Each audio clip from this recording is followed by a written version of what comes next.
నేను అందుకనే ఎక్కడో బతుకుతున్నా నేను తీసుకొచ్చి ద్రాక్ష తోటలో నాటాడు. నువ్వు ఫలించాలని దేవుడు కోరుకుంటున్నాడు. ఫలాలని ఆకుల్లాగా నువ్వు ఉండాల్సింది. ఆచారమైన భక్తి, ఆదివారం భక్తి కాదు నీకు కావాల్సింది. సేవనగా ఉండేటువంటి పళ్ళు కాదు నువ్వు కావాల్సింది, ఫలించాల్సింది. ఎప్పుడో ఒకసారి వస్తావు, భక్తి అంటావు, ప్రార్థన అంటావు, అంటావు, ఊపుతావు, ఒక ఊపు మళ్ళీ తిరిగి పడిపోతావు. అది కాదు. ఎప్పుడు చూసినా నీ జీవితంలో ఫలాలు కలిగినటువంటి వాడుగా మనం ఉండాలని ఆశపడుతున్నాం. ఒకవేళ అలా లేకుండా ఎండిపోయింటే, నాశనం అయిపోయింటే, నేను అంటున్నాను మళ్ళా తిరిగి చిగురు అంజూరపు చెట్టు పూసినప్పుడు ఒకటి గుర్తు, అది వసంత కాలంలో వస్తుందంట.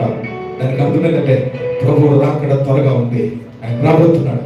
ఆయన రాకడ ఎదుర్కొనేటువంటి సమయం సిద్ధపడిపోతుంది. అప్పుడు వస్తుంది ఆ చెట్టు. అదే ఈరోజు నీ వాక్యాన్ని ఎరిగితే అంత్య కాలంలో ఉన్నాడు, కడవరి కాలంలో ఉన్నానని యేసు ప్రభుని తెలుసుకొని ఇప్పుడైనా ప్రభు తప్పని జీవితాన్ని సరి చేసుకొని మార్గంలో నిలబడి ఆయన తట్టు ఆయన రాకడ కోసం ఎదురు చూస్తాం.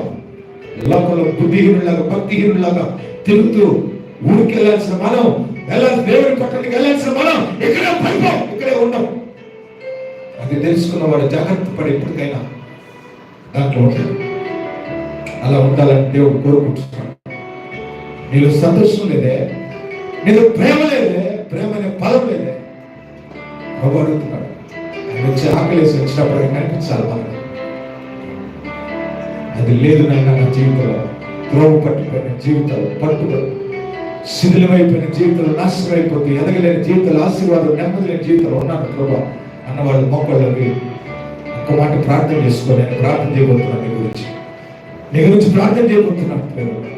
ఎవరో చెప్పిన మాటలను బట్టి త్రోవ పక్కకి వెళ్ళిపోయాము, దేవుడికి దూరంగా వెళ్ళిపోయాము. ఎంత సంపాదిస్తున్నా డబ్బులు మిగులుతుంది, పైకి రావాలంటే రాలేకపోతున్నా, ఎందుకు ఇలా రావుతుందో తెలియట్లేదు అని అంటే ఇదే కారణం. ఇదే త్రోవ పక్కన ఉన్నావు, త్రోవలో లేవు, మార్గంలో లేవు. ఈరోజు మార్గాల్లోకి రా, దేవుడి వాక్యం వైపు రా, యేసయ్య వైపు రా, ఆయనకు దగ్గరగా రా, ఆయనతో అంటుకట్టబడి ఫలిస్తావు.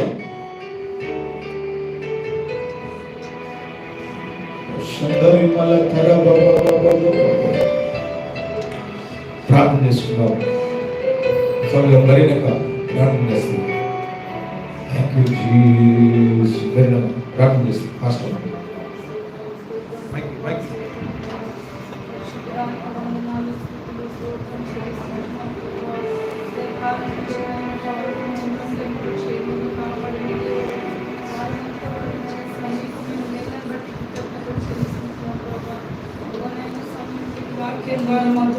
కొన్ని వారాల నుంచి మాట్లాడుతున్న దేవుడు పరిశుద్ధాత్మ దేవ, ఆయన తండ్రి ఎలా ఉన్నారు, కుమారుడు మధ్యలో కుమార్తెలు ఏ విధంగా ఉండాలి, పరిశుద్ధాత్మ దేవుడు మా మధ్యలో సంచరిస్తుంది ఏ విధంగా ఉండాలి, అందులో నుంచి ఫలాలు మీరు మాతో మాట్లాడుతున్నారు ప్రభావ. ప్రేమ సంతోషం గురించి మాట్లాడిన ఫలించే దాని గురించి ఇదిగో ప్రభావ మా మార్గంలోనైనా ఏదో ఇప్పుడు పరీక్షించుకొని తండ్రి మార్గం పక్కన కాకుండా సరైన మంచి మార్గంలో ఉంచమని అడుగుతున్నాం ప్రభావ. నేను ఎందరటువంటి స్థితిలో ఉన్నాము మాకు తెలియదు కానీ ప్రభావ ఇదే కాలం సమయంలో నేను మీరు మాతో మాట్లాడినారు లేదా మీరు సంఘాన్ని ప్రేమిస్తున్నారు కనుకనే ప్రభావ ఎవరెవరైతే మార్గం తొలగిపోయినారో త్రోవ పక్కన ఉన్నారో ప్రభావ వీళ్ళందరూ కూడా మీరేనైనా సరైన మార్గంలోనికి నైనా ప్రభావ మీరే నడిపించమని అడుగుతుంటున్నారు. యేసయ్య ఫలించాలంటేనైనా ఆత్మఫలం కావాలంటేనైనా మా జీవితం ఫలభరితమైనదిగా ఉండాలి ప్రభావ. మీకే స్తోత్రమైనా ఆచారాలు సాంప్రదాయాలు తట్టు మేము తిరగకుండానట్టుగా ప్రభావ ఒకసారినైనా మిమ్మల్ని మేము రక్షకుని అంగీకరించిన తర్వాతనైనా మీరే మాకు మార్గం సత్యం జీవమైన దేవుడు కనుక నాయన మీ వైపే మా దృష్టి కేంద్రీకరించుకొని ముందుకు విశ్రామపాటు దయచేయండి ప్రభావ. సర్వాధికారినైనా సర్వోన్నతమైన దేవుడు వందనాలు చెల్లిస్తున్నాయన. సంఘంలో ప్రతి ఒక్క బిడ్డను మీరు రోజు నడిపించినందుకు వందనాలు.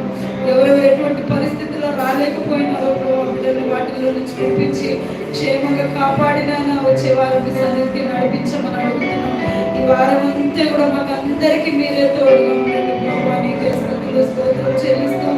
సంఘంలో నుంచి బయటికి వెళ్ళిన తర్వాత నాయన తిరిగి నాయన మార్గం పక్కన ఉండాలని దూరంగా ఉండాలని ఆశపడకుండా మీకు సమీపంగా మేము జీవిస్తున్నాయినా సరైన మార్గంలోనే మేము ఉండడానికి నీ కృప మీ సహాయం దయచేయమని అడుగుతూ దుష్టుడు నాయన వారి యొక్క కార్యాలకి